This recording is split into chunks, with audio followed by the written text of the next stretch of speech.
Units of the Syrian Arab Army, SAA, and the Tiger Forces, backed up by the Syrian Air Force and the Russian Aerospace Forces, have liberated Zaytuna and Kafr Tab and advance on Abadin and Madaya in southern Idlib. Meanwhile, the SAA repelled a militant attack on its positions around Suqaiq and Tel Suqaiq.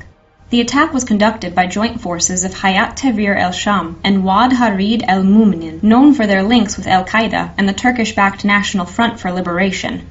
So-called democratic rebels used a vehicle-borne improvised explosive device, driven by a suicide bomber, to blow up SAA positions near Suqaiq, but were not able to achieve success and turn the situation to their own favor. The SAA liberated Suqaiq last week. Since then, militants have undertaken several attempts to recapture it. All of them failed.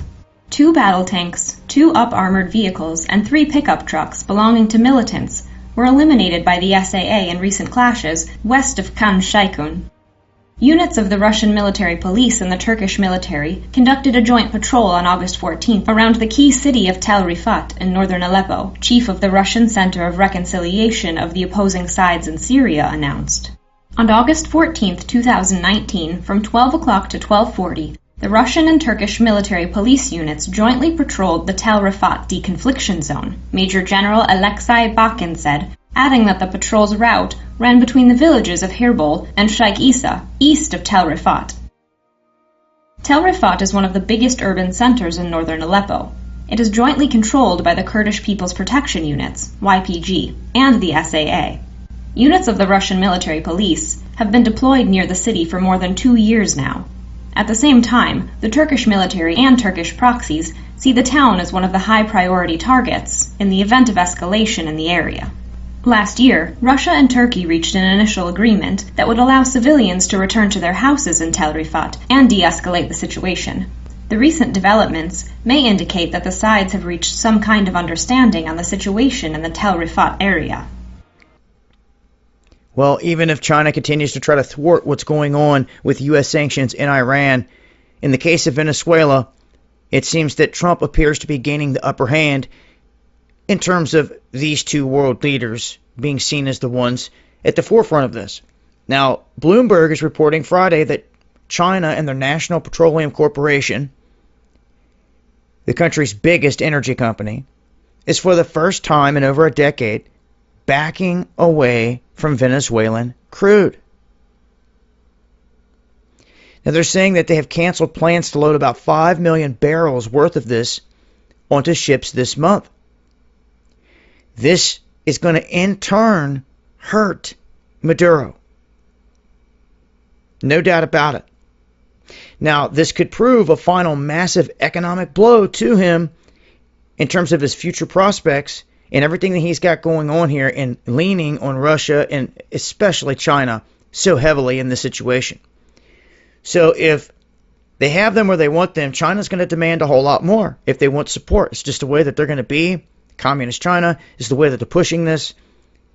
They get what they want. Now, mind you, China's been going to ports all across the world and giving huge loans out to countries that they know cannot repay them. Therefore, when they default, they get the port. At least like a 99-year lease on it. It's craziness what they're doing, but it's happening worldwide here on this world stage. This is the latest. I'll leave a link below. Follow me on Twitter for more. Of transporting oil to Syria, Tehran has, however, rejected London's claim, slamming the seizure as maritime piracy. A number of political commentators and experts that we've spoken to here on Press TV have stated that Washington's last-minute request coming from the U.S. Justice Department, if I'm correct, to request for Gibraltar to extend the detention of Grace 1 shows that the U.S. was behind the seizure of the oil tanker in the first place. Following the decision by the government of Gibraltar to release the supertanker, Iran's foreign ministry spokesman denied giving any assurances to the government of Gibraltar about the destination of a supertanker carrying the Iranian oil. Abbas Mousavi stated that the supertanker was not en route to Syria in the first place. However, Tehran is free to sell oil to whoever it wants. The response comes after the Gibraltarian First Minister said he was assured that the tanker would not deliver oil to any sanctioned entity. Tehran has condemned the detention of the tanker in the first place, saying that it's not bound by the EU's unilateral sanctions.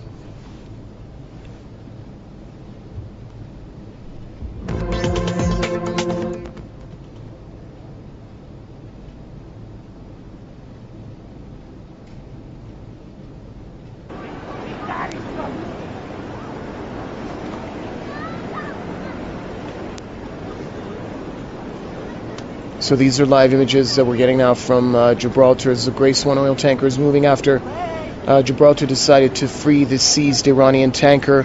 The captain and the personnel were also released yesterday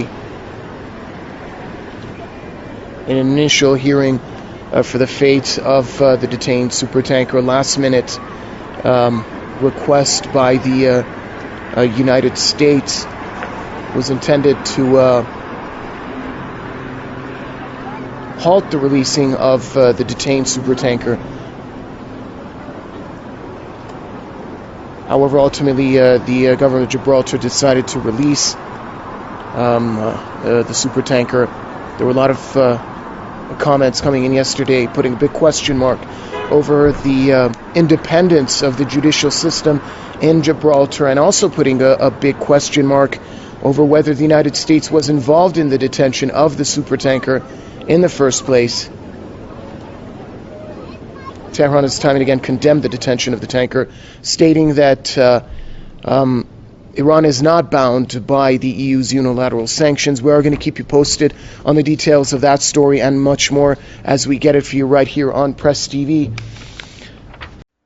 You know, we have to be at the end of this thing, because these Edomites, these different Christian groups and so-called Jews, they're basically, you know, swooping down on us. I'll use that term.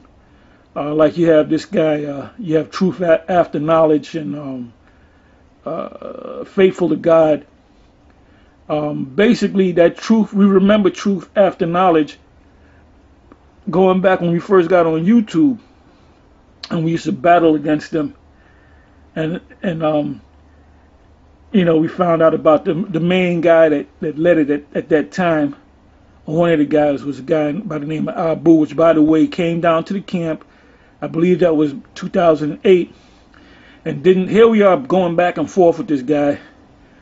And he, you know, he comes down to the camp with Santa Guadalupe on his t-shirt, and here we are talking to this guy to show you that these guys are a bunch of devils. He didn't say, oh, by the way, I'm Abu, you know, that's been going up against you. He just had to come down. And if I find the video, I'm gonna show you that. I'm gonna let you see the video. You know, the guy, you know, speaking to us is actually Abu, but he forgot to tell us that he was Abu, which makes him a devil, because he deceived us. Anyway, with that, I'm going to say shalom. You know, things are speeding up. Shalom. They're trying to separate it, but the reason is because of Revelation. Somewhere in Revelation they talk about a woman who, like this one, says, she has the moon and the stars. Let's talk about Israel. Let's talk about the nation of Israel. That's the translation. She went under many names. She went under many names. That's Saint Guadalupe. Yeah, la Virgen de Guadalupe, right. That's the Queen of Heaven. You say, yeah, all right. No, I think Semiramis is a goddess, a pagan goddess. That's what that is. They're supposed to be married. No, that's what they tell you. But it's a representation. Mary and the child, Madonna and the child, Mary and the child, that really goes back to Semiramis and Tammuz. Right. That's why they push it. You notice in the Roman Catholic Church, they don't never show Jesus Christ being like 12 years old standing next to his mother. They always show him as a little baby, because that represents Tammuz. All right, when you read, what is that, Ezekiel. The 8th chapter tells you about that, how the Israelites were weeping to Tammuz. Right. And if a brother got the picture of Talmud, that make it even better. Yes, sir. Alright? If a brother got the picture of Talmud. Experience. But the reason they call her the Queen of Heaven is because of, I mean, obviously they're trying to separate it, but the reason is because of Revelation, somewhere in Revelation they talk about a woman who, like this one, says the moon and the stars. Let's talk about Israel. Let's talk about the nation of Israel. Taking a look here at the farm crisis and some updated information in what some are calling the calm before the storm here in regards to what's going to happen with the whole crisis of loans being handed out to our farmers left and right and not being able to get back on track.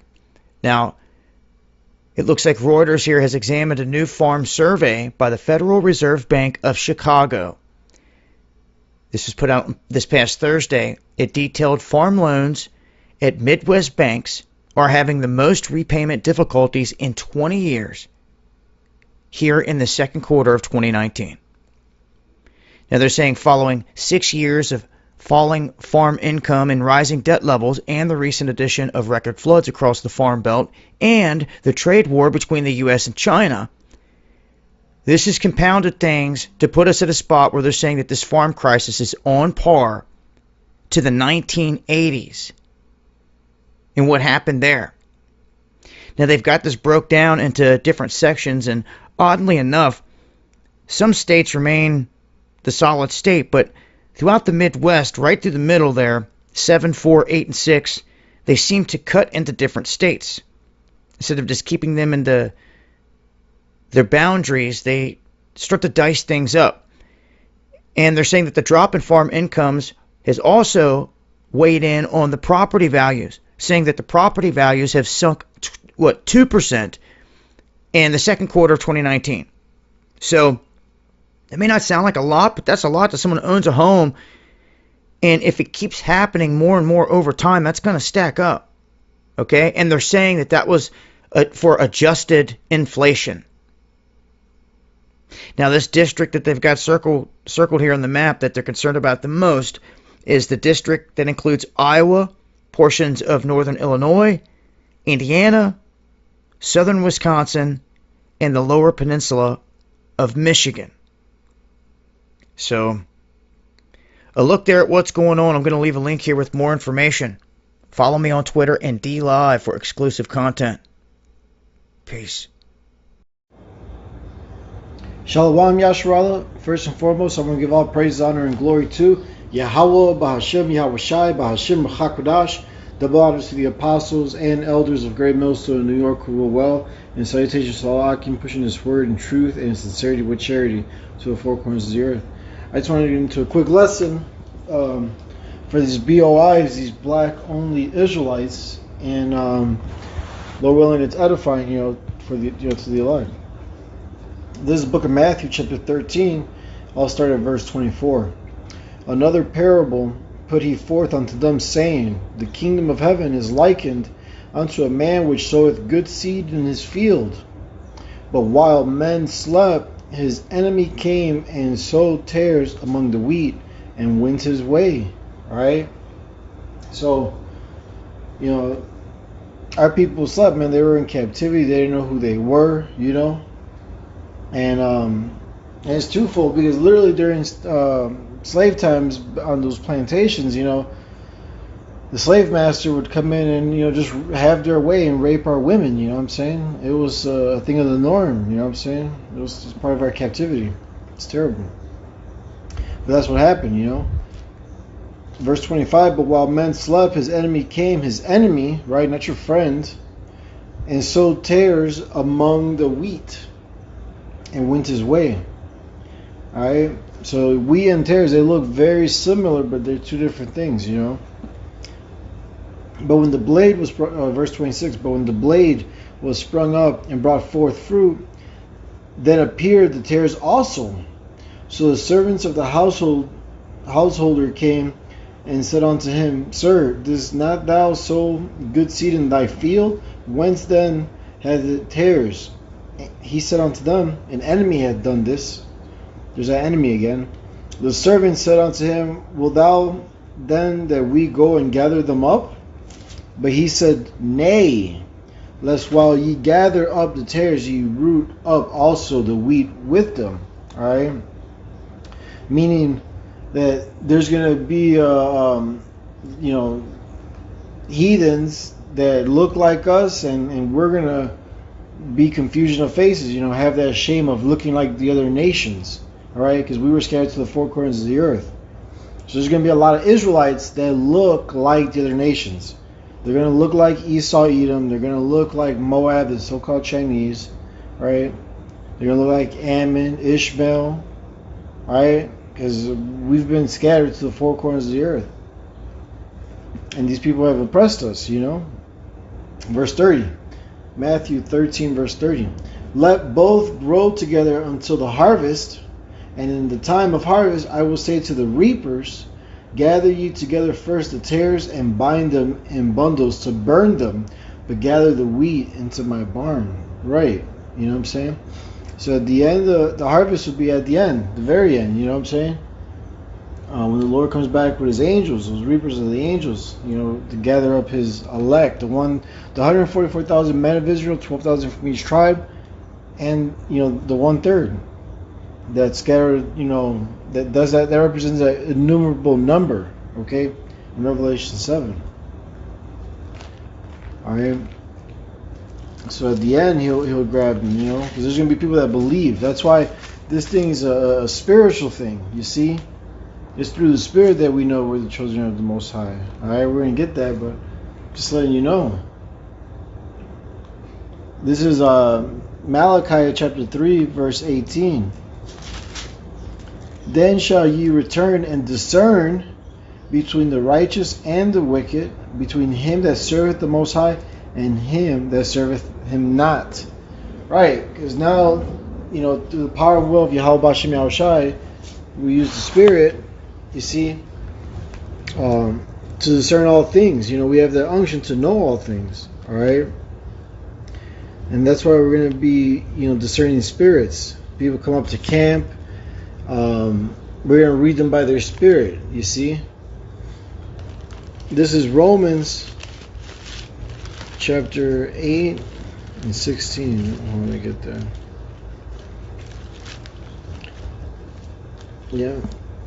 Romans chapter 8 verse 16. The Spirit itself beareth witness with our spirit that we are the children of the Most High. Alright?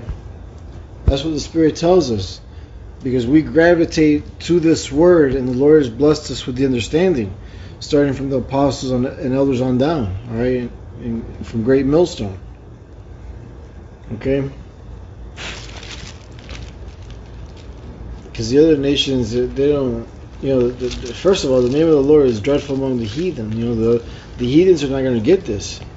So you need to understand that our people are scattered among the heathen, and through having sex, marriage, what I'm saying, a lot of them are going to look like the other nations. There's John chapter 14 verse 15. If ye love me, keep my commandments. Right, and the law, statutes, and commandments were given to only Israel. Okay. Let me just get that real quick, because it's one of my favorite scriptures now.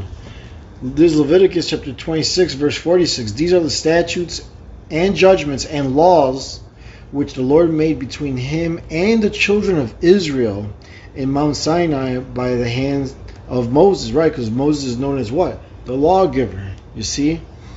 And this law was only given to Israel. Amos chapter 3 verse 1 and 2 tells you, you only have I known. Let's get it real quick. There's Amos chapter 3 verse 1 and 2. Hear this word that the Lord has spoken against you, O children of Israel, against the whole family which I brought up from the land of Egypt, saying, you only have I known of all the families of the earth. Therefore I will punish you for all your iniquities. And this confusion of face, this looking like the other nations, is punishment, man. It's shameful. Alright?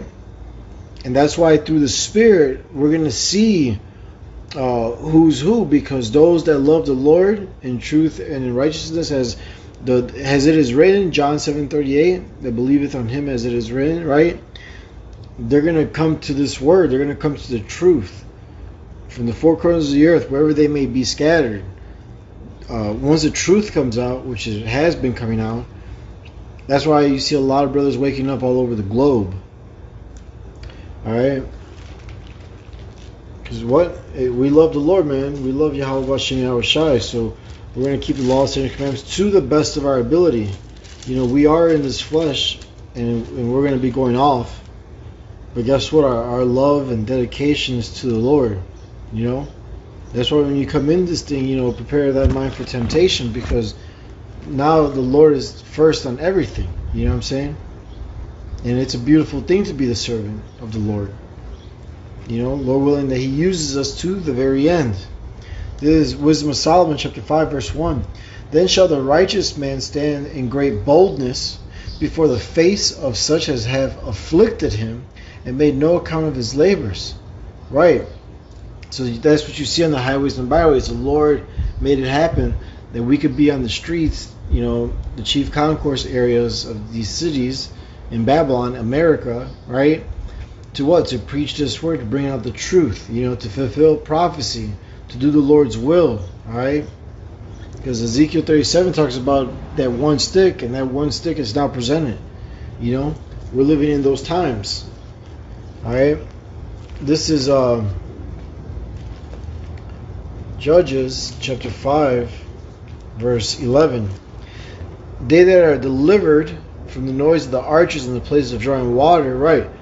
Saved or delivered from where? From America, the place of drawing waters. There's all nations here, This place is Babylon the Great, literally. It is. It's a fact. From the noise of the archers, because they're going to destroy this place with thermonuclear destruction. Those IBCM missiles,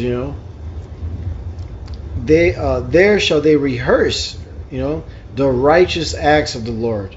So there it is. We're keeping the laws, statutes, and commandments to the best of our ability, observing the Sabbath, okay, observing the high holy days, all our real holidays are in the scriptures. We're observing them and keeping them to the best of our ability. All right, we're rehearsing the righteous acts. You see. Even the righteous acts towards the inhabitants of his villages in Israel. Alright, because the other nations, alright, the heathen, they weren't given the law, they weren't given this word, alright? This is only for Israel. And that will never change. Then shall the people of the Lord go down to the gates, and the gates represent the leaders, the men the Lord set up to have the understanding of this word, to feed the flock, man, and wake up the elect and the 1/3. You see, so that's why that scripture about he who believeth on Yahweh Shai, the same is saved. Or I'm butchering it, but that's what it is. That there's going to be other people that there's going to be Israelites that look like the other nations, and they're going to believe on Yahweh Shai. They're going to believe that he's a so-called black man, very dark skin, woolly hair. All right, they're going to believe in the scriptures as it is written. They're going to receive the breakdown. All right, as it is told. All right, faith cometh by hearing. So when they hear this word, it's going to resonate with them. Okay, and that's why they may look like other people. We're going to go through some examples shortly, but let's get the scriptures out first. There's Baruch. Let me get this one. Baruch, chapter 4.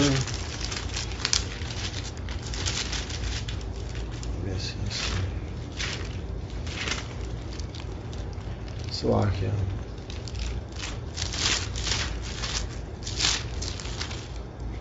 Going to find.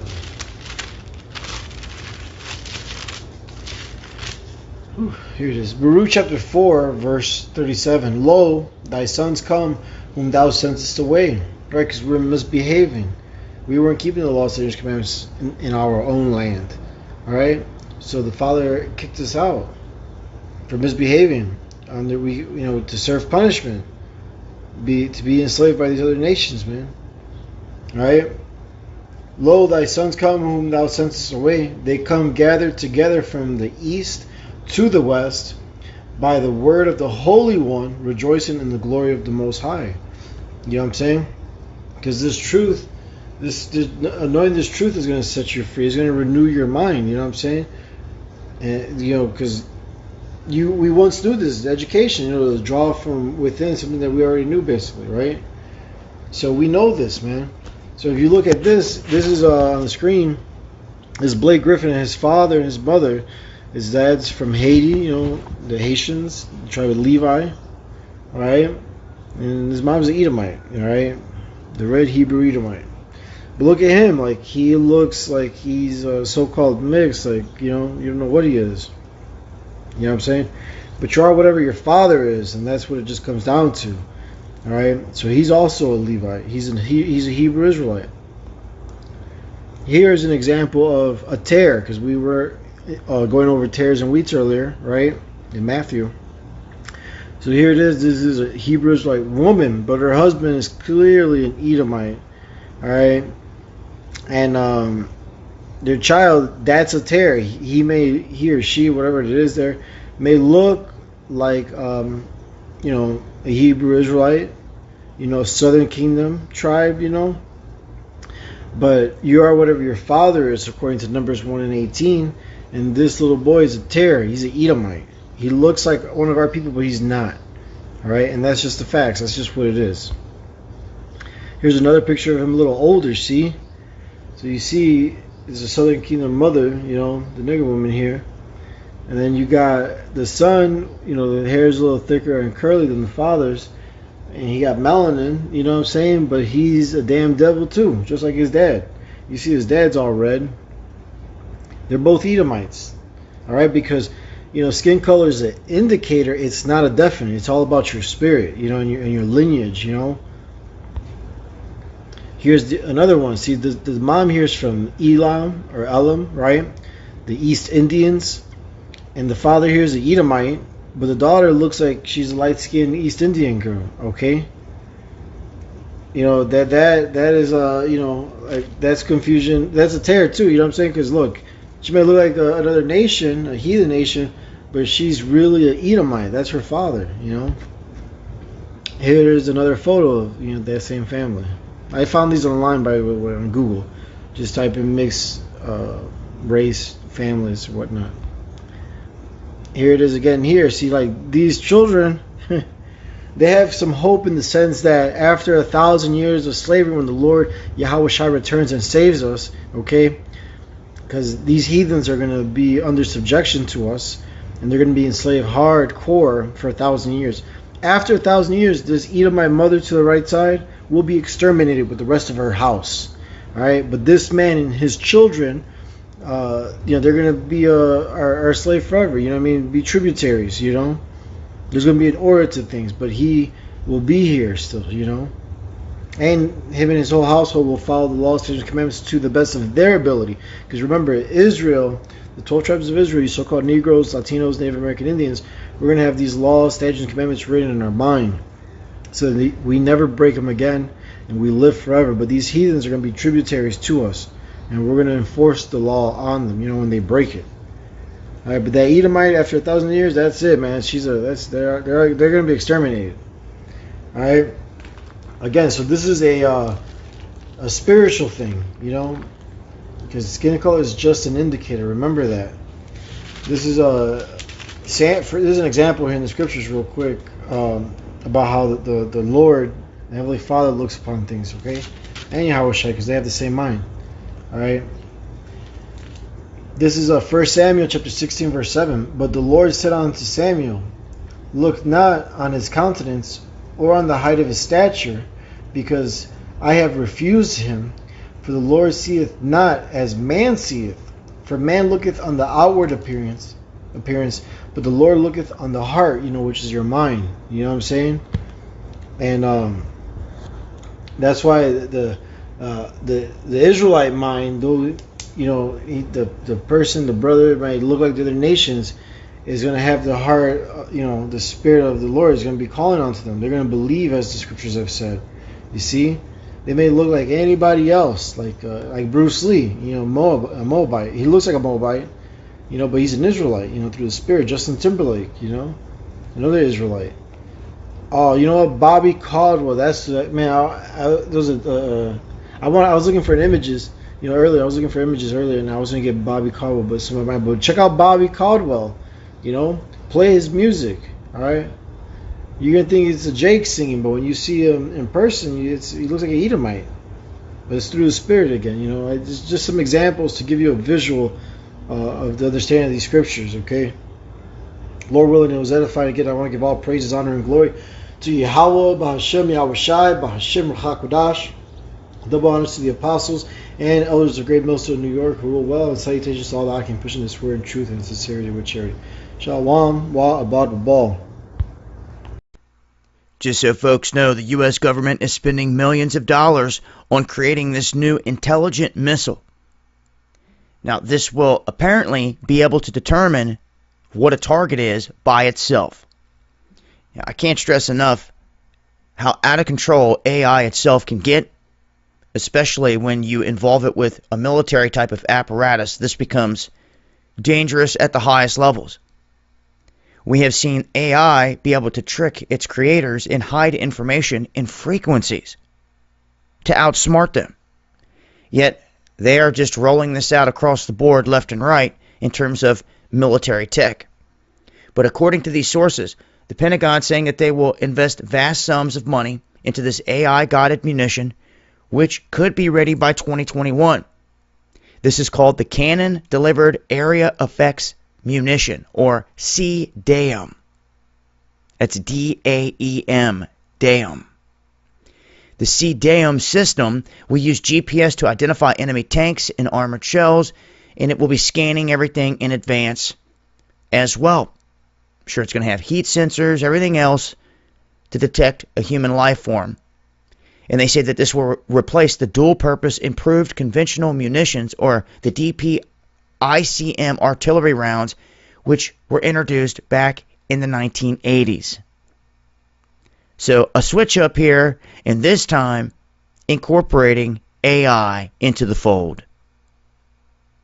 I'll leave a link. It's been Dabu7. Peace.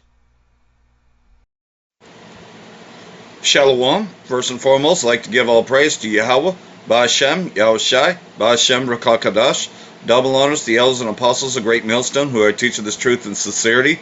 And a shout out to Yakims out there in four quarters of the earth proclaiming this truth. Bracha the Yahweh, Bracha the Yahweh Shai, Ba'ashem, Rakakadash, Bracha Dun. So, that's just quite a few things that are just going on, in Babylon the Great this weekend as we're starting out another week, and just many things are befalling Babylon, and most people are oblivious to it. I also saw something else this weekend over at Target. Several dumpsters are just up in the parking lot. These are very big, huge moving dumpsters, moving crates that you get off a train. Why are they there? Well, being part of the elect, they are planning something here in Reading, and they aren't there for nothing. I doubt very seriously it's because Target, McDonald's, Carl's Jr., which is the parking lot that it'd be in, has a lot of trash it wants to get rid of. No, I don't believe that for 1 second. They are doing something. So I'm trying to keep an eye on that, because we have to keep a watchful eye, especially in our neighborhoods, So this is very strange indeed, because last year they did the car fire, which Kmart, which was just closed a couple months before, became the FEMA center, after the high school was the local assistance center for the fire victims, which they're not really victims at all, because these terrorists have been living on stolen land for a very long time. Well, we haven't taken weapons against them. The Most High be taking weapons against them. And what better weapon than the Edomites themselves? You see, Esau's the sword. So this is a weapon that's been taken up against these Edomites. And it's now befalling these Edomites that have been living deliciously over here. Now they're bankers. They're, the Amalekites are cashing in on them. Rothschild wanted a downsize plan to downsize California. All these Illuminists, the Illuminati, wanted to downsize, So they had a plan to burn California. And that was last year. Well, they've been handing out a lot of, fire prevention shit, and been handing out a lot of, so-called helplines, if you have mental anguish from fire, being victims of fire and all that. They've been handing that out like crazy. Why? Because I think that they're planning more. Of course. You know as well as I do that there was a campfire incident most recently, about a month or so ago, around the same time. They say that it was because of illegal camping. Well, who's going to be illegally camping? Those that are trying to survive, what's about to come. And that is the forced microchip. A lot of people are just planning to camp out. Well, of course Esau knows about this, and that's why he's doing that, putting a label on. And then last week you also had some fake news, and I'll say it, fucking story is fake. You got people running around shooting up a bunch of things, and then now they're going to say that it's black identity extremists, when it's none of the sort. These are well orchestrated plans, and they are just, pretty much crisis actors. You got your crisis actors that create these events, so that way they can get their agenda gone. And that's what they do. They've been doing that for a long time. They used it with Iraq. Remember that whole story about Kuwait, and that the invasion of Kuwait, and that the incubators, and then you find out that Edomite just made the whole thing up. But it was just so that way they could get a propaganda against Saddam Hussein as a reason to go into Iraq. When they told him to take Kuwait to begin with, they told him that. Saddam asked, and they set him up totally. And they said that he invaded Kuwait. And of course I'm talking about the 1990 Desert Storm War, which I can remember that growing up. What's kind of funny is, of course, I was attending a lot of concerts then. My mom was an Edomite, and my dad, he was a Jake, but he didn't know he was a Jake. Shit. He was married to Amalek. My stepmom was an Amalekite. The worst thing ever, right? So, and of course, my parents were divorced, so I was living with my mom, and we was going to a lot of concerts. Half of them supported the war, half of them did not. Whitney Houston, sadly, she supported the war. In Excess did not support the war, neither did the Sloop Dragons that were opening up for them. They did, they said quite a few things, because you probably remember the NXS song, Guns in the Sky, which is talking about, what? Predator drones, talking about the Air Force, so, you had your fair share of it. Poison, of course, supported the war, and then Metallica does not support the war, so go figure, right? So, and that's just neither here or there. Nonetheless, though, the wars, you got to have propaganda, and the ones that support the war tell you all the same things, that they're fighting for freedom, and that they're fighting so we can have freedom. Some gave all. Billy Ray Cyrus came out with that. All propaganda, all lies. How is fighting for so-called freedom going into somebody else's country and taking away theirs? Taking away their homes, raiding their homes, destroying their villages, and putting bases in there. How is that liberating anything? Now, you just taking out the puppet you no longer want, because you couldn't control Saddam Hussein. After 8 years of war against Iran, he did not do what the Zionists wanted him to, and then he started to come against the Zionists. And actually, Iran united with Saddam. Yeah, Iran actually sided with Saddam, because Saddam Hussein realized that he was set up. And so Iran pretty much was against the coalition against Saddam Hussein back in 1990, the Desert Storm War. What was kind of funny, though, is during that Desert Storm War, the Iraqi Air Force, a lot of them had landed their planes into Iran. Iran kept that, but that's because those were spoils of war. So Iran has Iraq's older Air Force as well. That's another thing that the U.S. Underestimates about Iran, is that they have all that military, and they've been buying military from Russia. They have the S-300s as well. They was ready to intercept, because Donald Trump, not too long ago, was planning to invade Iran, but it wasn't his time yet. So you can see how trigger happy he is. So that means that this mark of the beast has to come out soon. And we're seeing people purposely implanted them. Elon Musk is going out and pushing it. And this being the year Karagma, what is it that was coined? That they would try to push the mark heavily. They are. Elon Musk, is for the brain chips. And then you got a lot of these Edomites showing you how cool it is to insert yourself with a key, taking one of those electronic keys. I hate these fucking electronic keys. If it wasn't for a goddamn fucking electronic key, my fucking door wouldn't have been open and the Edomite wouldn't have gone in and fucking stolen from my car. If it had just been a regular key, you would have physically had to get the key and then go unlock the door. But these goddamn electronic things, man, all it takes is just a simple push like that, and oops, you unlocked it. I was just making that an example. That's not my key, but I'm just making that as an example. And then I lost equipment, and I had to find. Thank goodness that the videos that I did in between, the battery lasted long enough. I mean, I was dealing with a battery that didn't have much life, because that thing wore out a long time ago. But that's all I had left. So Lord willing, I was able to do those few lessons on the street. So I never had to lose the street lessons, that of the week. Because I tried to make it a habit of at least doing 2 street lessons a week. And then, in between, coming upstairs, resharing videos, and of course, commentating on them and using the screencast-o-matic. And hopefully they're edifying, as, we're reading letters and we're sharing letters. So hopefully all this is edifying. And, we're going to just take a look at things that are going on. Because things are happening at a faster rate. So let's just go ahead and take a look at the screencast. Alright, Shalom. First and foremost, I want to give all praises to Yahweh, Ba'ashem Yahweh Shai, Ba'ashem Ruach HaKadosh. Double honors to the apostles and elders, a great millstone, man, and rule well and lead by example, and move in the spirit of Yahweh, Ba'ashem Yahweh Shai, and Shalom to the elect out there, man, the 4 corners, that are being sealed, man. Okay, in spirit and in truth. I'm gonna do a quick video regarding these. I'm actually sitting near a church right now. Okay, the big church. It's called St. Mary's Church. Okay, and I'm just on break at work, and I just happened to just walk past there. I thought, let me quickly go into their little courtyard and do a video.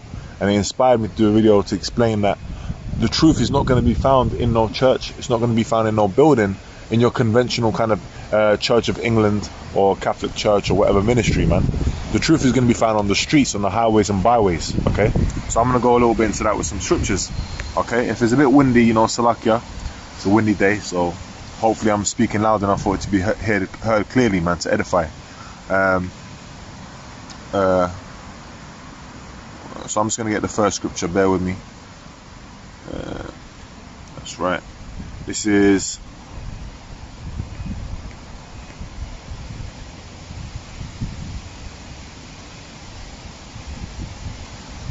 Acts chapter 7 verse 48 to verse 49. Howbeit the Most High dwelleth not in temples made with hands, as saith the prophet.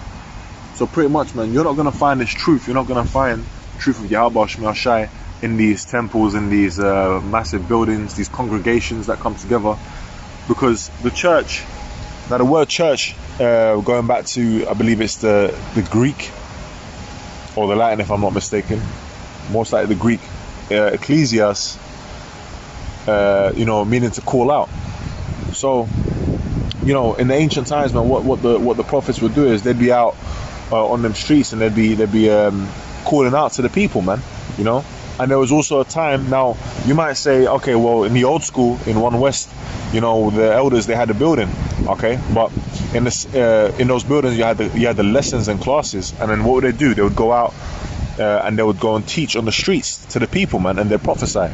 Okay, and it was the same thing in the times when Yahweh Shai. What did Yahweh Shai do? He taught the disciples privately, okay, the breakdowns and the interpretations, and then he'd also go out to the highways and byways and prophesy to the people, to the multitudes. Okay, but what does the scripture say? It says, when 2 or 3 are gathered in my name, there I am in the midst thereof. So the Lord doesn't dwell in temples made with hands. Okay, not in no brick and mortar places. Where does he dwell? The Lord dwells in in this time. He dwells where? He dwells in the men. Okay, because that's what he said. He said, "I dwell in the men when 2 or 3 are gathered, man." So pretty much that's how the Lord works. Okay, now excuse me. There's Satan always likes to turn up,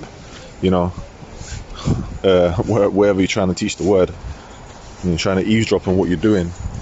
So I'm just going to walk to another location quickly.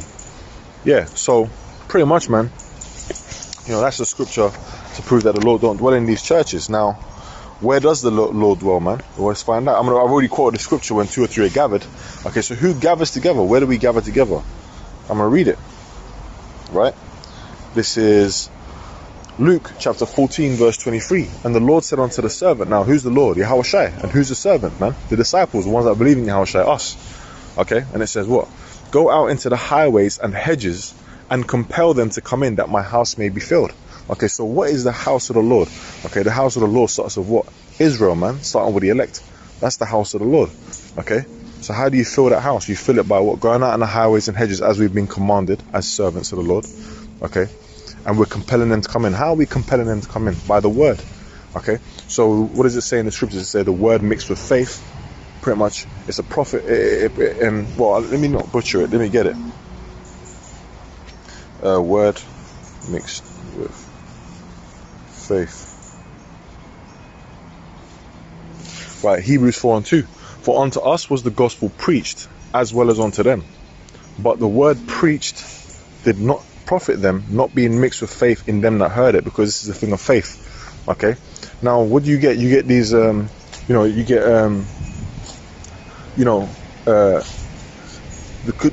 Christianity of our slavery, of our people, man, the Israelites, the so-called Negroes, Hispanics, and Native Americans.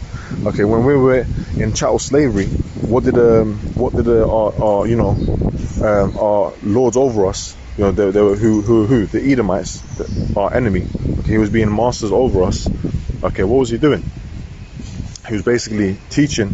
Okay, and by the way, he was teaching the wrong way. Okay, because it's not for him to teach. Okay, because as it is written in Psalms, it says they cast the words behind them. Okay, so these statutes and commandments are not for any other nation other than Israel.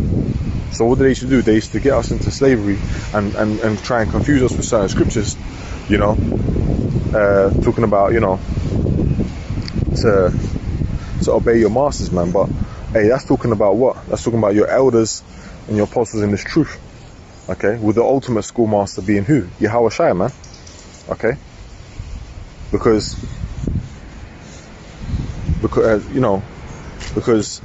when you come into this truth, you're learning, you're constantly growing. And who's your teachers?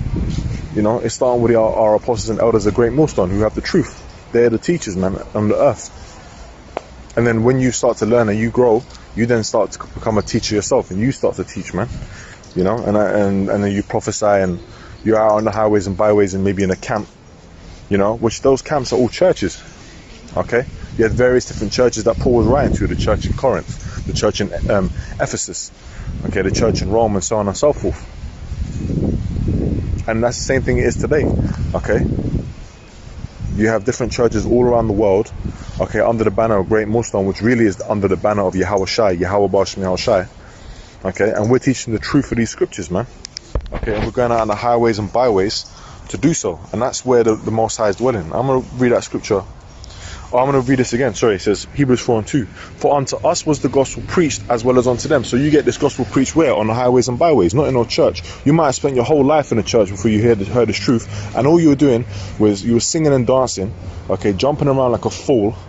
Okay, then the pastor will come down. He'll bring out one precept from the scriptures, okay, and he'll break it down wrong, and then then you're just singing and praising Jesus Christ, a white Jesus Christ, man, that looks like the same guy who was your master in slavery, man, who is still ruling the world today. Okay, the Edomites, man, Esau, the devil. But the truth is what? That Yahweh Bashem Yahushai, okay, Yahushai was a so-called black man when he was on the earth, man. Okay, a so-called Negro for you to understand. Okay, from the tribe of Judah. But they ain't going to teach that in the churches. And the only way you're going to find that truth is on the highways and byways, man. I'm going to try and find it in Solomon there's a certain scripture. Just gonna look for it quickly. Right, here we go. Isaiah 30. Let me get it quickly.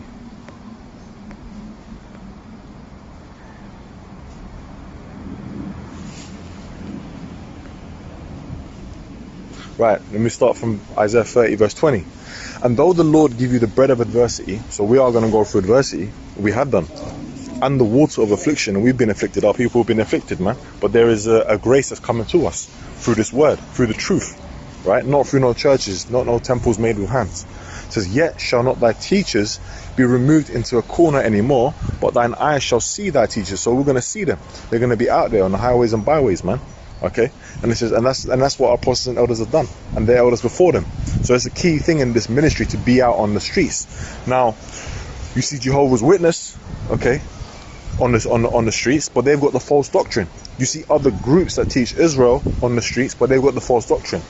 So the next level is what? Now you've seen your teachers on the street, but who are the true teachers?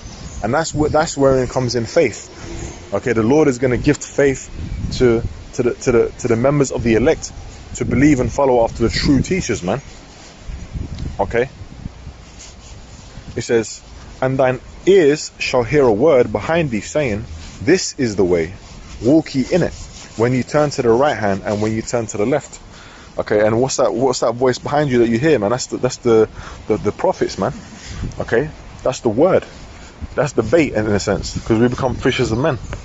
Okay, and when you hear that, you say, okay, what's this? You might see the sign, you ask about the sign, because it's our job to do what? I'm going to read it. Isaiah 58:1. Cry aloud and spare not. Okay, if you're in a building, you're crying aloud. There's people on the street hearing that? No. Just cry aloud, spare not.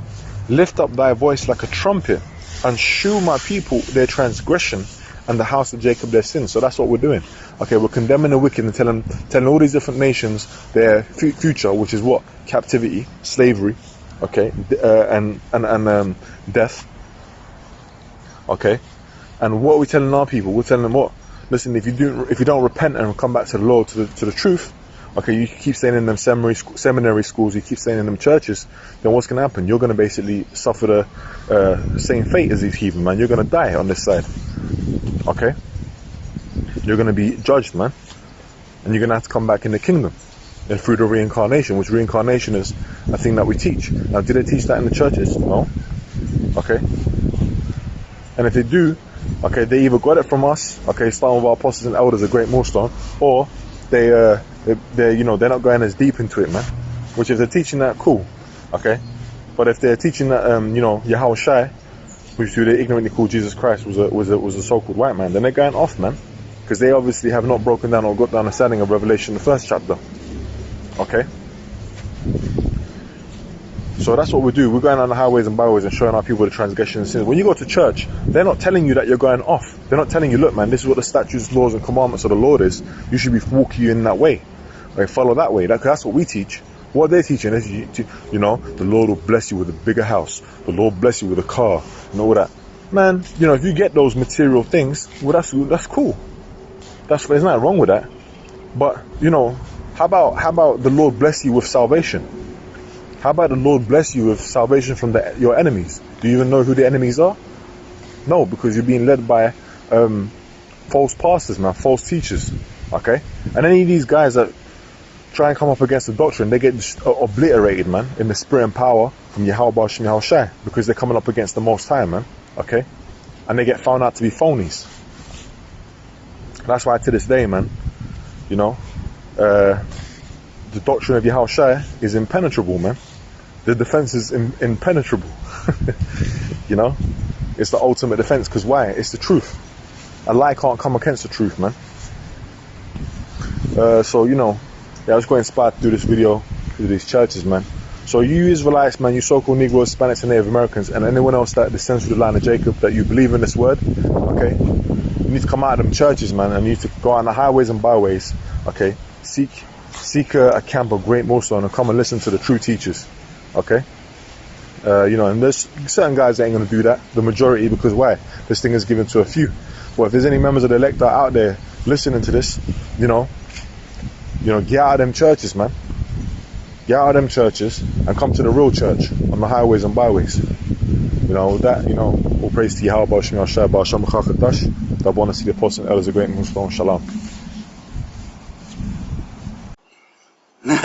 Which is kind of funny, you know, the fact is that Christianity's been confounded, and people ain't clinging to that Jesus shit anymore, man. You know, it's really easy to run an Edomite off when you're teaching a camp, especially, you know, if you're a one-man camp. It's just as simple as this. You just pretty much say, hey, you know, he didn't speak in the Greek, nor did he have a Greek name. He had a Hebrew name, you know. Thus, if they bring up the name Jesus, you know, or if you might have said it because you're trying to make a point, you know, and then they're like, oh, I want to hear about Jesus, you know, and you're just like, well, he had a Hebrew name, you know.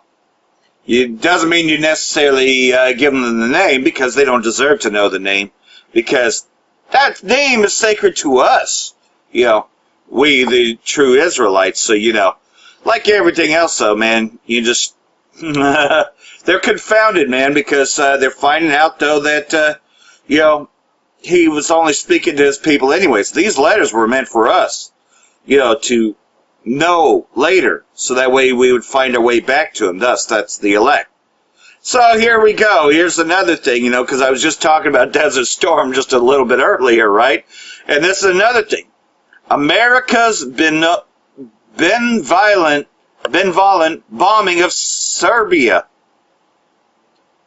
20 years ago, President Clinton commenced bombing Serbia in the name of human rights, justice, and ethnic tolerance.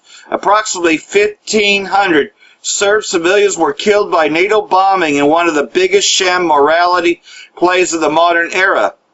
As British Professor Philip Hammond recently noted, the 78 bombing campaign was not a purely military campaign. NATO also destroyed what it called dual-use targets, such as factories, city bridges, and even the main television building in downtown Belgrade, in an attempt to terrorize the country into surrender. Clinton's unprovoked attack on Serbia, intended to help ethnic Albanians seize control of Kosovo, set a precedent for humanitarian warring that was invoked of supporters of George W. Bush's unprovoked attack on Iraq, Barack Obama's bombing on Libya, and Donald Trump's bombing of Syria. So, yeah, here's your warmongers, the war pigs, as Ozzy Osbourne calls them, right? Clinton remains a hero in Kosovo, and there is an 11-foot statue of him standing in the capital, Pristina, on Bill Clinton Boulevard. A commentator in the UK's Guardian newspaper noted that the statue showed Clinton with a left hand raised, a typical gesture of a leader greeting the masses, which we know they're nothing but butchers. But remember, Esau considers himself a god, so that's why they have statues of themselves. No different than the Roman Empire that time, you know. Caesar was held up, you know, and so on. In the right hand, he is holding documents engraved with the date when NATO started the bombardment of Serbia, March 24, 1999. It would have been, and so that's 20 years ago, more accurate representation if Clinton was shown standing on the corpses of the women, children, and others killed in the U.S. bombing campaign. Bombing Serbia was a family affair. You know, like the song, "It's a Family Affair," but not a good one, right? In the Clinton White House, Hillary Clinton revealed to an interviewer in the summer of 1999, "I urged him to bomb. You cannot let this go on at the end of a century that has seen the major Holocaust of our time. What do we have NATO for, if not to defend our way of life?" Which is just pretty much suppression, man. Because the Edomites' way of life is to suppress others. I mean, that's pretty much what they're saying here. You know, they got to suppress others. A biography of Hillary Clinton written by Gail She had published in late 1999 stated that Miss Clinton had refused to talk to the president for 8 months after the Monica Lewinsky scandal broke. Which all that was a dog and pony show anyways. Everybody fucking cheats, okay? You know, especially these politicians, man. Come on, man. Everybody fucking cheats. It's kind of like Taco Bell. Everybody steals from Taco Bell. You know, same thing with Syria. Everybody steals from Syria, alright? She resumed talking to her husband only when she phoned him and urged him in the strongest terms to begin bombing Serbia. Well, you know, I don't care about your affairs, but you know what? Let's go bomb Serbia. Right. The president began bombing within 24 hours, Alexander Cockburn observed in the Los Angeles Times. And let's not forget that Hillary Clinton is an Amalekite. One and the same. You know, because you find out what her roots are. And it goes right back to them Amalekites. It's scarcely surprising that Hillary would have urged President Clinton to drop cluster bombs on the Serbs to defend our way of life. The First Lady is a social engineer. She believes in therapeutic policing and the duty of the state to impose such policing. War is more social engineering, flixery, via high exposure social therapy, via cruise missile as a tough therapeutic cop. She does not shy away from the most abrupt expression of the therapy, the death penalty. I followed the war closely from the start, but selling articles to editors bashing the bombing was as easily as pitching peons to Scientology. Instead of breaking into newsprint, my venting occurred instead in my journal. And these are well-known publicists, so check this out. Oh yeah, if you want to see any truth, man, always look at your comics, right? I'm going to blow this up because you got to see it in its entirety. Relax. The bombs are here to help us. They're from NATO. You know, and that's just it, man. When you pick up a newspaper and all that, often I look at the comics because they really show you the truth about all these so-called wars. They show you a lot about Syria and, you know. Let's just face it, though. These terrorists are doing the same thing now, you know. So there's no more wisdom found in Teman. And Christianity has been confounded, you know. So this devil keeps on getting exposed. Kind of like, you know, as you're going to watch in this ride-along, that's what I call it, right? It's a ride-along. Brother Malcolm is visiting GMS, Great Millstone in Colorado, in Denver, you know, on their way to Denver, and he happened to mention a show that I happened to catch, and I saw the same thing as he did, spiritually, which is that show, The Boys. And, you know, it just goes into it, you know, how they show how hypocritical Christianity is. A lot of shows do that. You know, The Simpsons show you that, too, you know, how hypocritical Christianity is, that Christianity never had the answers, you know, told me nothing but lies, you know, and that's just it. They're nothing but liars, murderers, thieves, you know, kind of like, you know, what I mentioned about a week or two ago about that group Ministry, which their lead singer happens to be the tribe of Manasseh.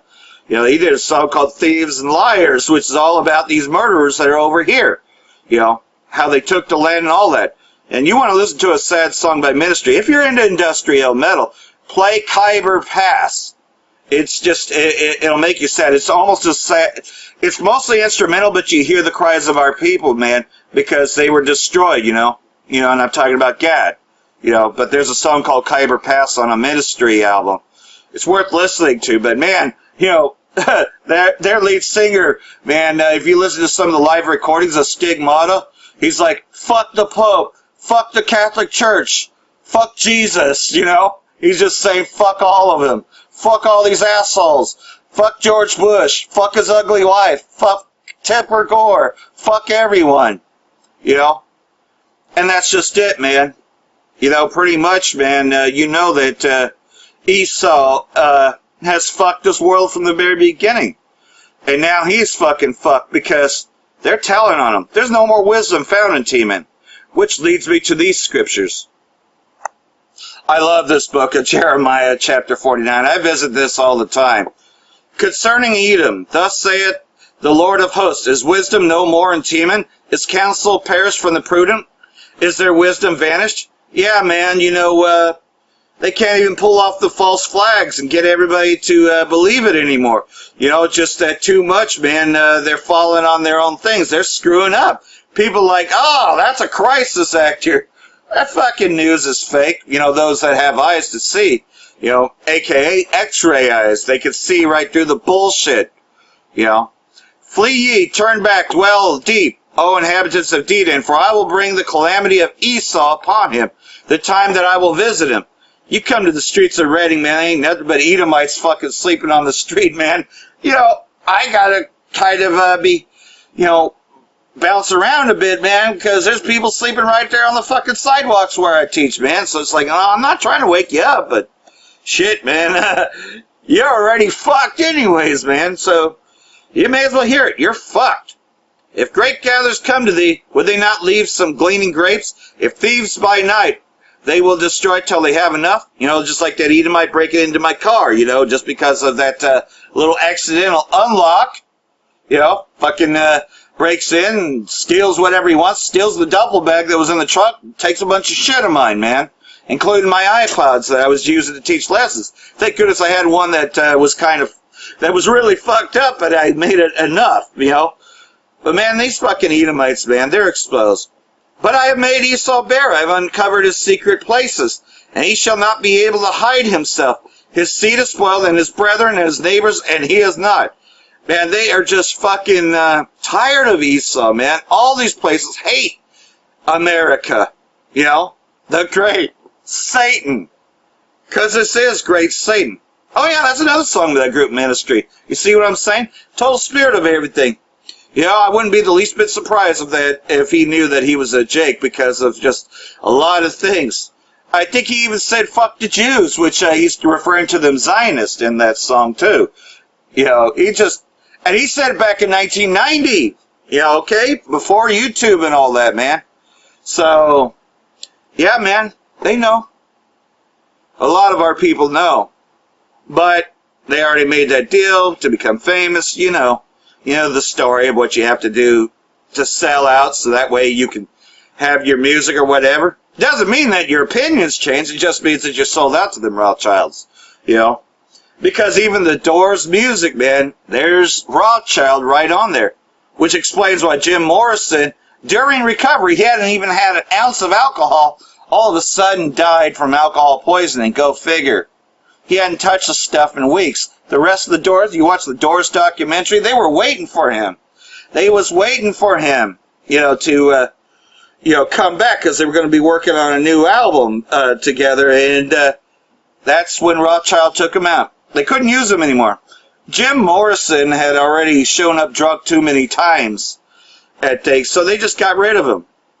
But where did he get the drugs and alcohol, right? Anyhow, you know as well as I do, man. When they want to take you out, they take you out. They took out Prince. They took out Michael Jackson. They took out Whitney Houston. Just anybody that they just couldn't use anymore. They couldn't make the money. So, anyhow, nobody trusts their system anymore. Now they're drinking of it. For I've sworn by myself, saith the Most High, that Basra shall become a desolation, a reproach, a waste, and a curse, and all the cities thereof shall be perpetual waste. Again, this is happening now. For lo, I will make thee small among me, the heathen, and despised among men. Everybody hates you fucking goddamn Edomites, man.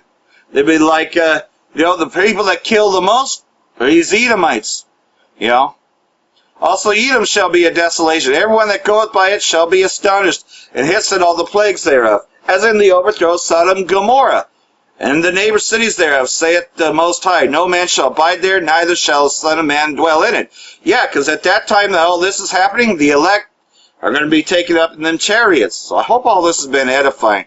Like I said, I love revisiting this. I know I skipped a few verses, but it's right there, man.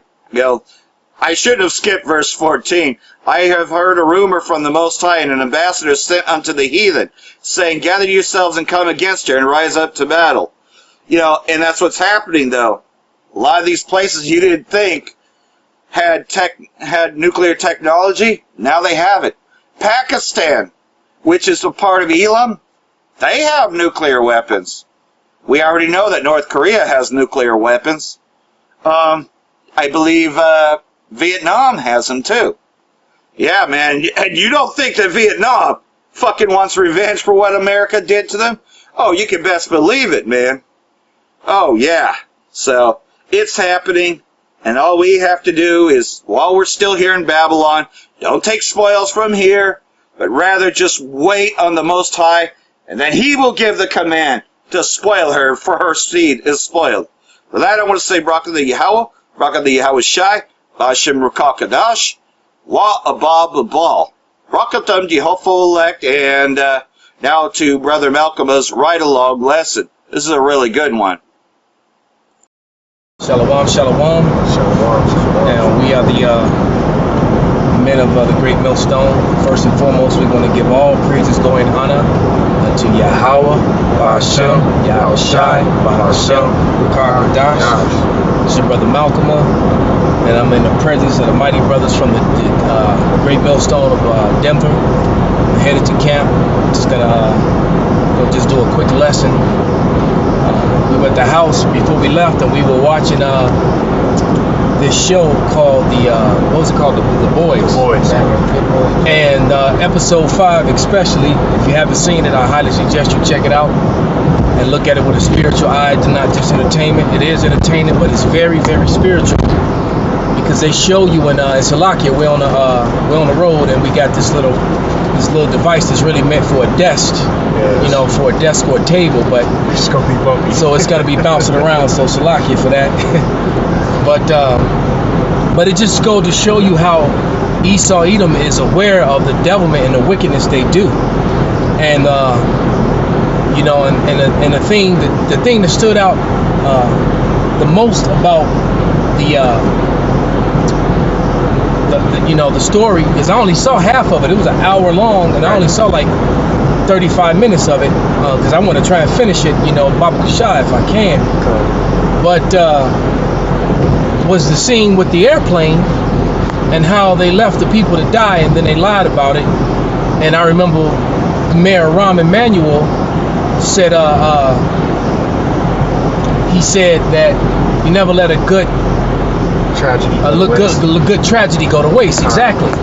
And so basically they were there on this plane when this plane went down. These two supers with these superpowers.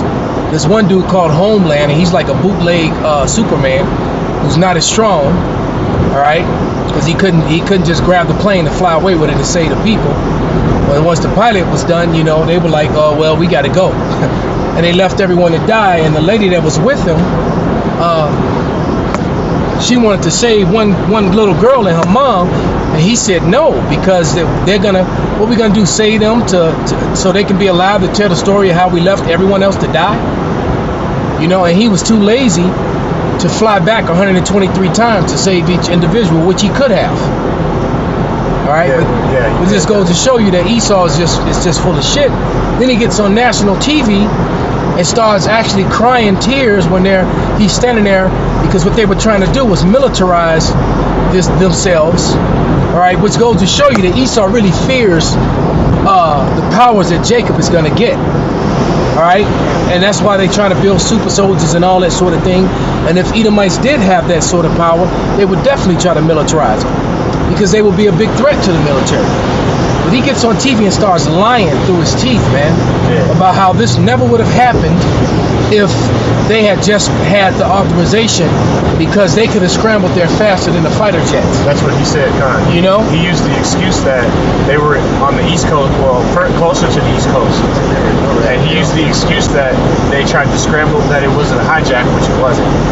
So they lied about that off the rib. No, it was a hijack. But and then that's another thing. He said it went through NORAD, and it took too long. And they were in Colorado. It took too long for them to scramble jets from Peterson. And instead of doing it, instead of telling them, he just could have told the supers, and they could have went and took care of it. Yeah. Get that Job 13 and 4. I'm almost, man, that scripture almost come out every lesson, man. Yeah, you can use my phone if you want. I got it. But But yeah, he sat there and lied on the cameras and sold it because they thought that, you know, they had lost the cause, because the whole thing when he was sent there to go and kill the terrorists, who by the way were hijacking the plane with box cutters. So they were trying to sell like that really could have happened. It did happen. That a plane is over the Atlantic with 4 Ishmaelites. They happen to be Arabs on top of that. You know, when we all know that Israeli Mossad dresses up like Ishmael and commits all kind of atrocities and then calls themselves ISIS or some other name, you know, and that's nothing new. I mean, they did that here when they had the Boston Tea Party. So that's the MO of Esau Edom, you know, who is the so-called white man, to dress up like other people and commit atrocities, just like they dress up in blackface, or they use those prosthetic masks, and then they do these mass shootings in Chicago, and they, you know, because they're trying to turn the narrative and make Jake the terrorist. But you got that scripture? This is Job 13 verse 4. But ye are forgers of lies. Ye are all musicians of no value. Right, and so Esau, you know, he just forges lies out of his mouth, man. No matter what he does, and he'll twist the truth. And if you twist the truth, guess what? It's not the truth anymore. Now it's something else, man. All right. Just like they'll tell you to swear in, tell the whole truth and nothing but the truth, and then they all get up there and lie, man. Okay, but yeah, so they once again trying to make like the enemy is Ishmael, and they had 4 men on the plane with box cutters. Meanwhile, the real terrorist was the blonde-haired, smooth, bald-faced criminal with the eagle on his shoulders, with an American flag as a cape. All right, Homeland. That's what they call it. Homelander. Right, Homelander. Exactly. Hate that and they ain't your fucking homeland. You're not from here. No. All right. Hey, everything you see, we riding just east of the Rocky Mountains, man. If I turn, actually, you can see them in the distance as we're driving along. They wrap around. Okay. You can see as we're driving alongside the Rockies, man. All right. Everything that you've seen since this video started playing is fucking stolen. All right. This is stolen land, man. This land belonged to my people, my brothers, man. Not this damn Klansman motorcycle Hell's Angel dude in front of me, man. All right. This is stolen land. Anything you got, you can go ahead and bring it out, man. Then what else did they do? They with this Christianity mess, it seems like every show is poking fun and taking shots at Christianity. Because Christianity is dead, man. It's done. All right. So they had this gay pastor who was Stretch Armstrong. Yeah, he was Stretch Armstrong. You know, and he basically, that was his superpower. And then he tried to say that all the the power was given to them through the Lord. Well, I got news for you, Esau Edom. You ain't getting none of those powers, man. Your power to propel engines and bullets and missiles is about as far as you ever gonna go, man. All right, the weaponry that you have now is as far as you're ever gonna go, and it's not good enough to go against Yahweh Ba'Shem Yahushai and the host of the heavens, man. It's not. Okay, it's not gonna be. You know, so this gay ass dude with yellow hair, scriptures clearly say that yellow hair is a curse. I think this is Exodus the 12th chapter. There's something, let me see. You got it, bring it out. This is Psalms 58 and 3. And it says, the wicked are strangled from the womb. They go astray as soon as they are born, speaking lies. Read it again, brother. Speak up a little bit. This is Psalms 58 and 3. The wicked are strangled from the womb. They go astray as soon as they are born, speaking lies. So Esau is estranged from the womb, man. All right, they start lying as soon as they come out. You know, you see all the videos on the internet of the little kids with the chocolate all over their face and hands. Right. You know, telling their mother and father, and they laughing like it's so funny. Yeah. You know, and they got chocolate on their whole damn face, on their hands, on their clothes. Talking about what chocolate? Yeah. And these are like 2 and 3 year old kids, man. Yeah. Or the little lion ass Edomite, you know, that was last year when that video came out, or earlier this year. Everybody thought that shit was hilarious. They thought it was so funny when the little girl said, and it was a black guy. Yeah, that a black guy broke into it, and that was in England. You're right. So it goes to show you that same sentiment that Esau teaches their children to hate Jacob. that spirit is all over the world, man. It's not just here. Yeah.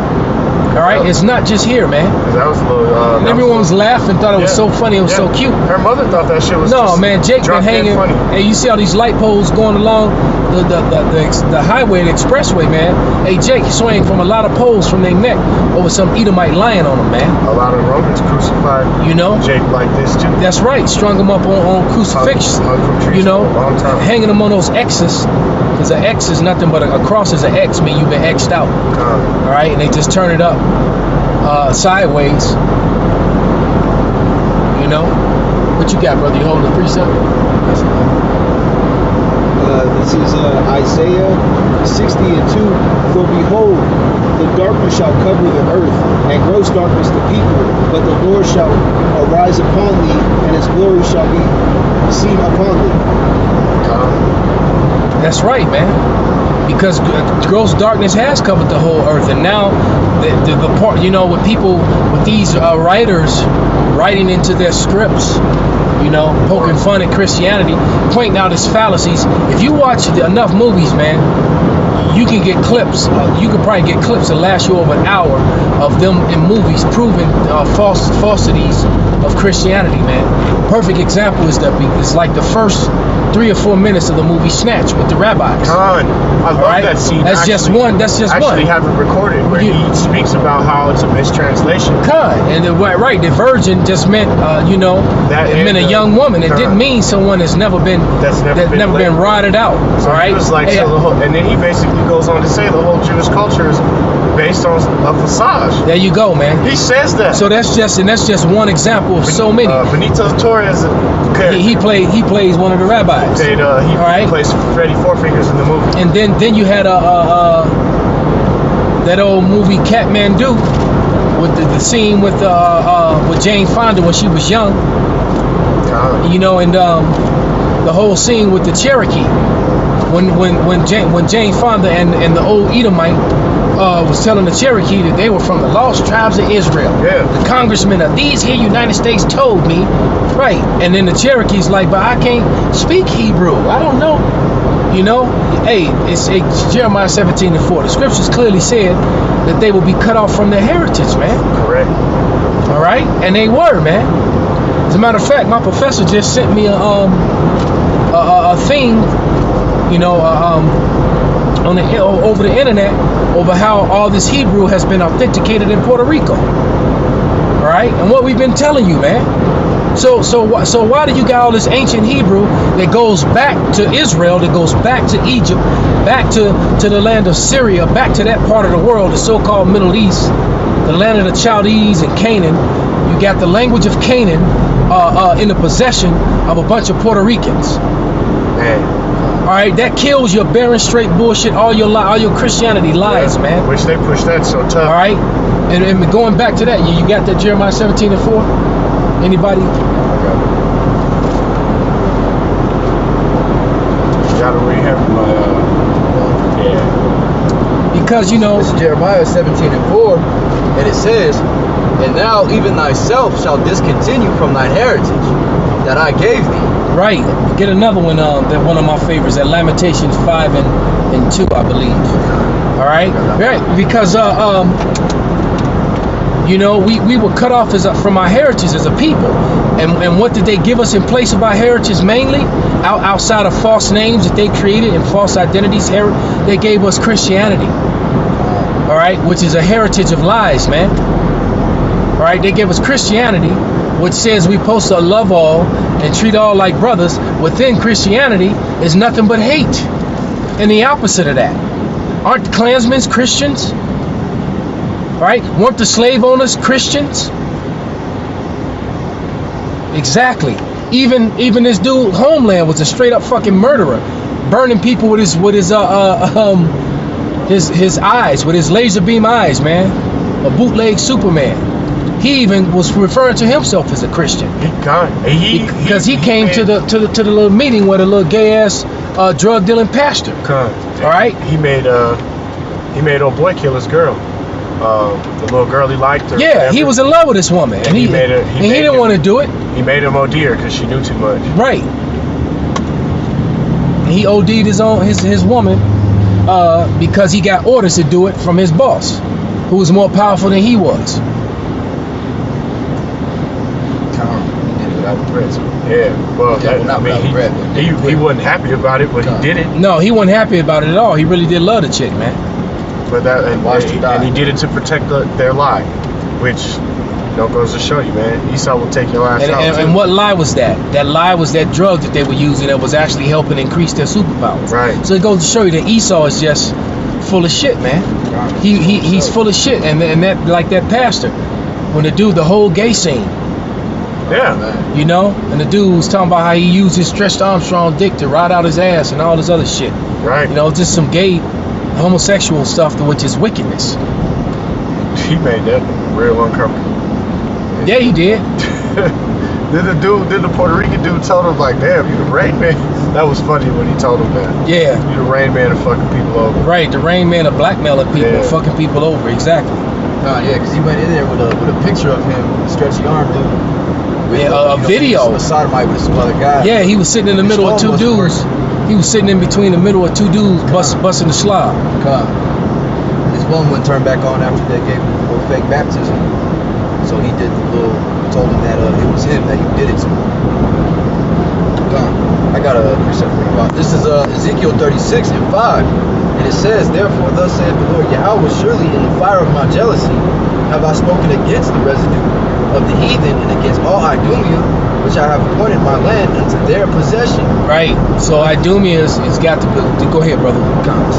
With the joy of all their heart, with the spiteful minds to cast out for a prey. So they casted us out for a prey, and they appointed and so you just have to look at the prophecies. Who fit these prophecies, man? Anyone running around referring to themselves as Jewish cannot possibly be the people of the Lord, not according to the scriptures. No. Because the scriptures said that the Israelites got casted out and that another people would go occupy it and claim to be them. All right, so who's been claiming to be the people of the Lord all this time? And now all this history is coming out and proving them to be wrong. You know, that's why it's called Judeo-Christianity. Right. You know, it was a Judeo-Christian movement. Why? Because it was a movement to make Edomites the people of the Lord, which is a lie. Which the you got that Lamentations? Go ahead. This is Lamentations 5 and 2. Our inheritance is turned to strangers. There it is. Our houses to aliens. Our heritage was turned to strangers, and our house to aliens. Right? So it took my Ephraimite brother, my professor, you know, to send me a thing about his own heritage, which has been taken from him, which is he and all his people, his tribe, has been lied to about. And then the sad thing is when you try to tell them damn stupid spiggers that they the Israelites and that they not Bowequas, that they the Lord's chosen people, a lot of them get angry with you, man. Yep. They want to be what Esau has labeled them to be, just like the rest of the tribes, man. They want to fight you over Cesare. Oh yeah, Ephraim will get down with you over Cesare. Why y'all do that to my Savior? Hey, we done had it happen in Chicago. Brothers was teaching at Humble Park and got jumped, man. Yep. You know, had to fade some of our own people. Yep. Had to fade some Ephraimites up in Humble Park because they tried to move on the brothers, man. We've had that happen here too. Had a couple jakes come up and get aggressive, and they're normally Northern Kingdom. And what kicked it off, Cesare? Yep. Cesare's a fight starter. Because they got mad about that damn Edomite Cesare bullshit, man. All right, and so you hit the nail on the head when you talked about when they baptized him. So here you'll have a murderer and a sodomite baptizing somebody in the name of Cesare. Man. So you had Homeland in the water with the pastor, and they baptizing the people, and the damn pastor got yellow hair, blonde yellow hair, which is a curse according to the Bible to have yellow hair. Right, he's actively committing sodomy, but yet he's baptizing people in the name of the Lord. Make it the hey. Homelander's an adulterous nigga too. I'm sure he is. Well, I saw an episode when he said he could do whatever he wants. Yeah, he can. Hey, if the nigga can fly and shoot laser out of his face and he's bulletproof, what you gonna do to stop him? Yeah, he's taking your bitch and somebody else's. You know? So why you think the Lord didn't give them that power, man? Esau got enough power with his guns, man, with his drones, with his technology. And he don't know what to do, you know? Which we could clearly equate to the other show we were watching, the 100. Right, and his technology always backfires. And Esau creates technology that destroys life. Right. All right? Simple as that. He creates technology that destroys life, man. The bringer of death. One hater. That's what they called her. One hater. The bringer of death, man. Matter of fact, I'm going to start using that terminology, man.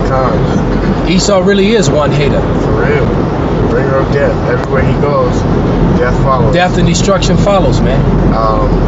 What's the script roughly paraphrasing that? Border of wickedness. Yeah, the border of wickedness, and because thou hast not that's that Ezekiel 35, because thou hast not hated blood shall pursue thee. That's Ezekiel. Yeah. Getting it? Are you getting it? Y'all grab it. Yeah, man. So you got this bootleg Superman and a sodomite pastor baptizing people, and then they also had a gigantic international drug ring going through the church. And so what he was doing, they were hiding something that they were selling, that they were moving around, some sort of product through the church corporation, through the corporation that they set up. It was supposed to be moving something, but what was really inside was drugs. Basically, they was using the whole Christian church as a front for their drug movement, and to basically have good PR for the superheroes, for the Seven, and they call themselves the Seven on top of that. But guess what? When they figured out how to kill the invisible dude, which his name was spiritual because they called him translucent. And what is Esau? He's translucent. All right. What? Because his blood shows forth through his skin. That's why he appears to be pink and red. All right. You smack the hell out of an Edomite, they turn super red, man. Right. They get embarrassed, they turn red. They get sick, they turn red. Actually, right before we left, the dude, we were watching that dumbass movie, and one of the characters, he told the Edomite, if you don't give me the money, I'm gonna smack the shit out you and make you look like a Canadian flag. Damn. That shit had me cracking up. Damn. The Canadian flag is very red. Yeah, he said, if you don't tell me where the hell the money's at, I'm gonna make you look like the flag that's on the Canadian flag. And that's all Esau tries to do, man, is run from that identity. And that's something that's been placed upon you so that you can't run it. And that's why they hate us, because we're in a time and age where he's being made bare. Go ahead, brother, bring it up. This is Obadiah 1 and 6. Isaiah 4 and 1. How are the things of Esau searched out? How are his hidden things sought up? All the men of thy confederacy have brought thee even to the border. The men that were at peace with thee have deceived thee and privileged against thee. They that eat thy bread have laid a wound unto thee. There is none understanding in him. And we're seeing that in the news every day as we see the trade wars, as we see Esau's allies bailing on him. As we see Esau's allies refusing to move on certain countries with him. How Turkey refused them. You know, Germany and France refused them. All right. Britain refused them not long ago. And Britain's breaking away from the EU. I think it's September 2 or something like that. So Esau's friend list and ally list is getting shorter and shorter, man. It's gonna be him and Israel. It's literally going to end up being Israel and the Israelis and the Americans basically against everybody. And the Israelis are going to get no aid and no help from America anymore, because America going to be overwhelmed with its own issues. And then the Israelis going to realize that with all the weapons and welfare, that's the biggest welfare state on the planet, going to them Edomites in the land of Israel. So when you patriots get angry about the so-called Negroes, Latinos, and Native Americans, the welfare that goes to them is minute compared to what's going to them Israelis. That's what you're really paying for. Right? Yeah, those billions, hundreds of billions of dollars a year.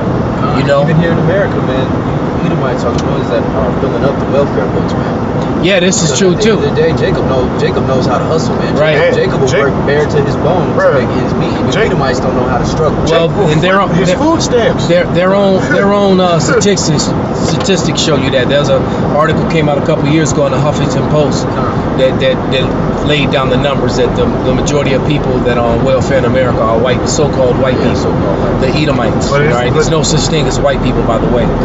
Well, and as that goes, the Esau Edom is also commits the most violent crime in Babylon. Yeah, and they always fail to mention and bring that stat up too. As a matter of fact, just read a report I probably still have in my phone. If I wasn't using it, I'd bring it out. But the report showed that the majority of men of color, especially Judah, the so-called Negro, young men, most of them die at the hand of police officers. So that kills the whole black on black or brown on brown crime bullshit. Right. All right. The majority of them are dying, unarmed, running away, handcuffed, or in custody of Edomite police officers, man.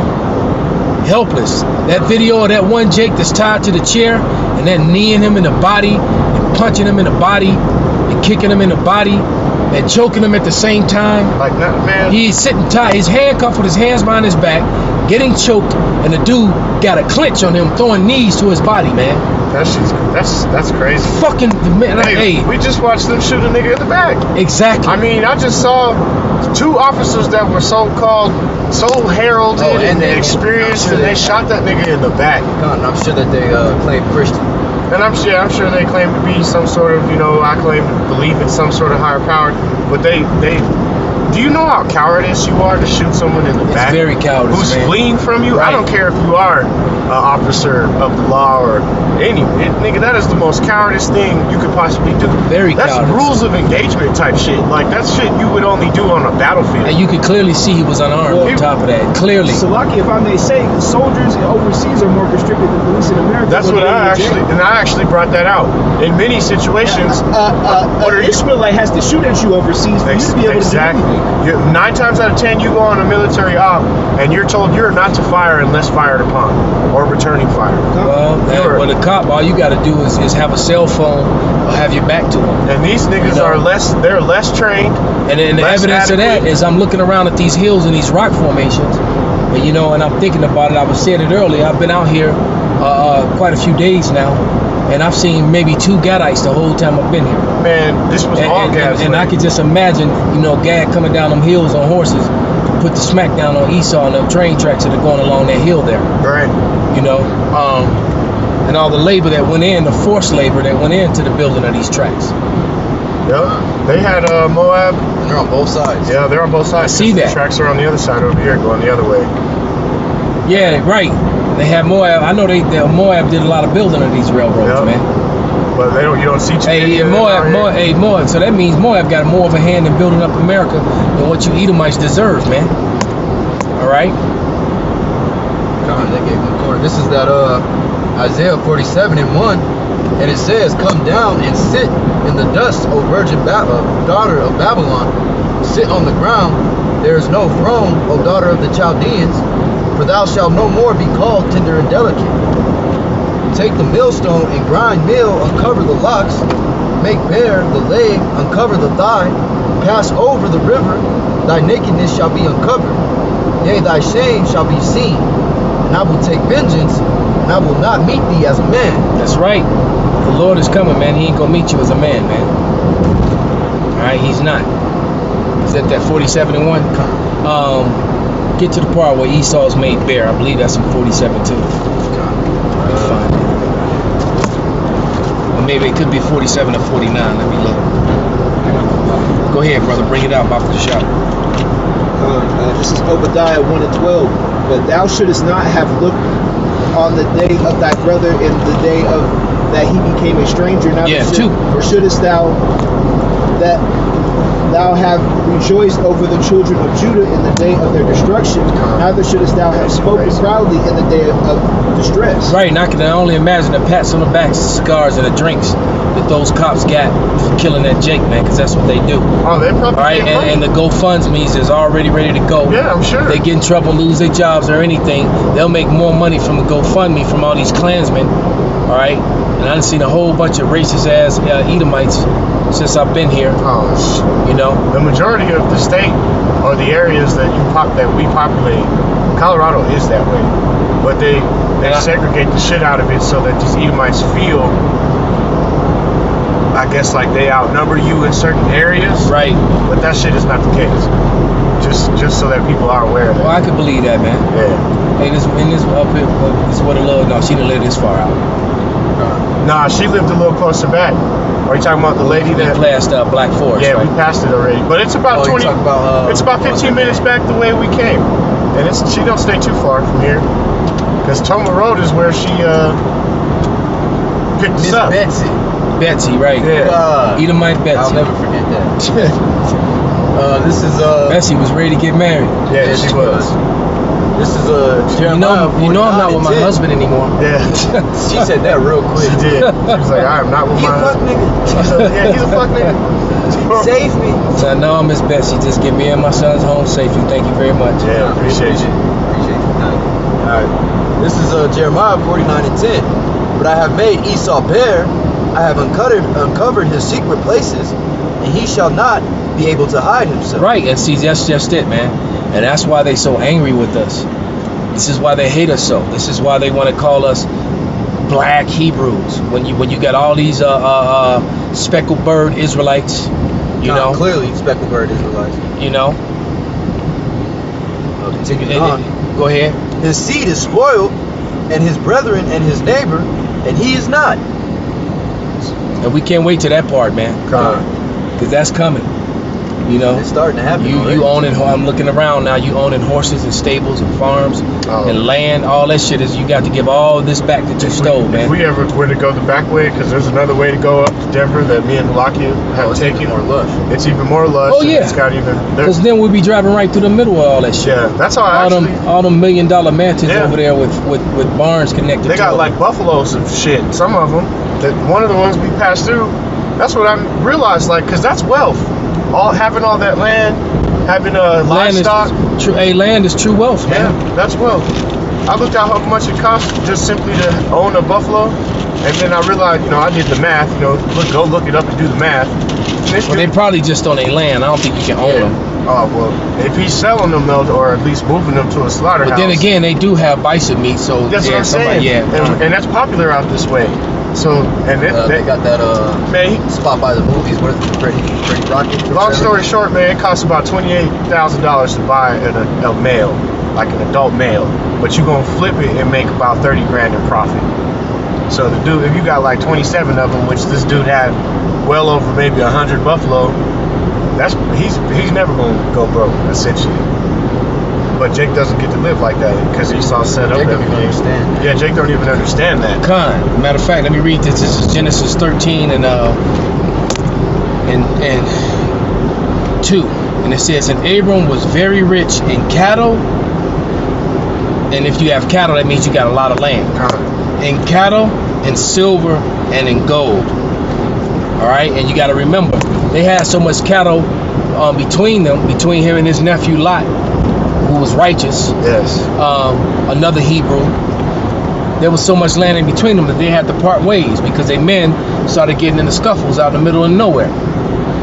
All right. He was like, "Damn, Uncle, my man is boxing with your men." Yeah. And he said, "Well, then let us part." And they went two different directions because between the two of them, they had too much cattle, man.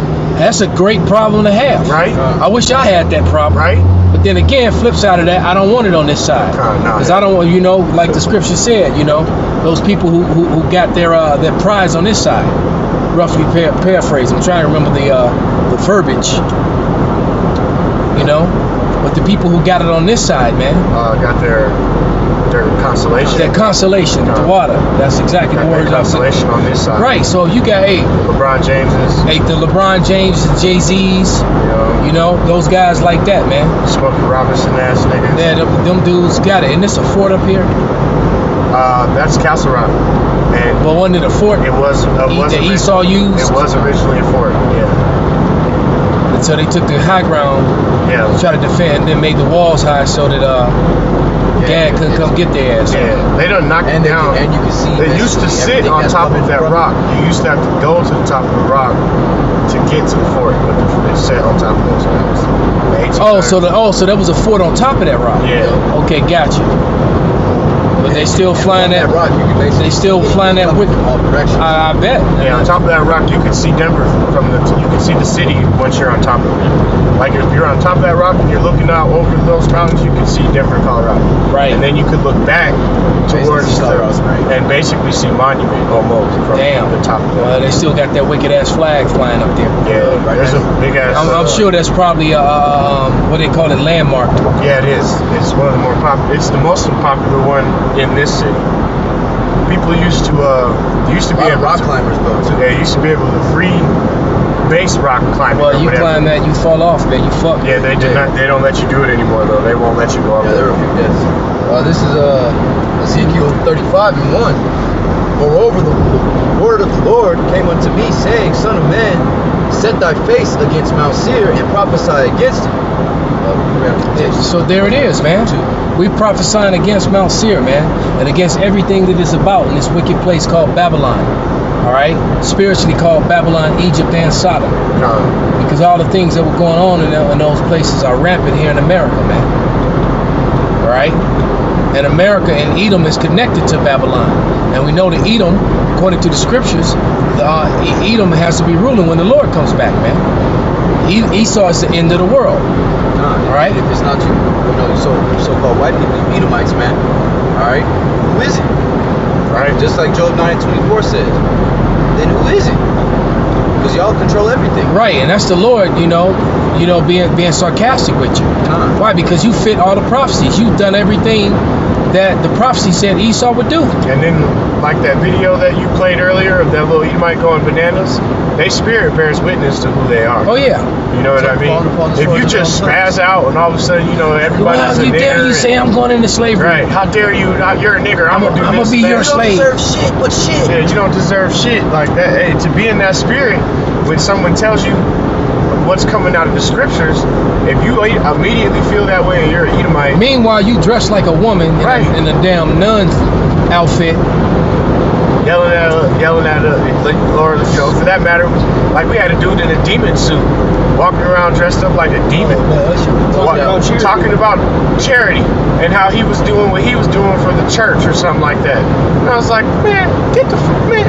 What, the church of demons? Yeah, I'm like, what are you talking about, bro? You dressed up like a demon. Well, he said it was for children. Yeah, he said it was for the children. So you're gonna dress up like that for children like a demon? Yeah, he was dressed up like a damn demon. You're gonna corrupt the young spirit. Right. Have all the children out here running the fuck away from you. Probably take all that money for yourself and not give it to any kind of charity. Then he wanted to turn around and get on us for being on the... Do nothing but teach sodomy to the children. Right, that's and it. witchcraft, man. The hell with this place, man. This is Lamentations 4 verse 2. The precious sons of Zion, comparable to fine gold, how are they esteemed as earthen pitchers, the work of the hands of the potter.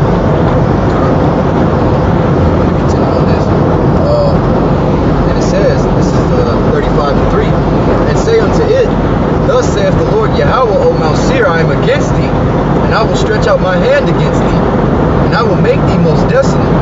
I will lay thy cities waste, and thou shalt be desolate, and thou shalt know that I am the Lord.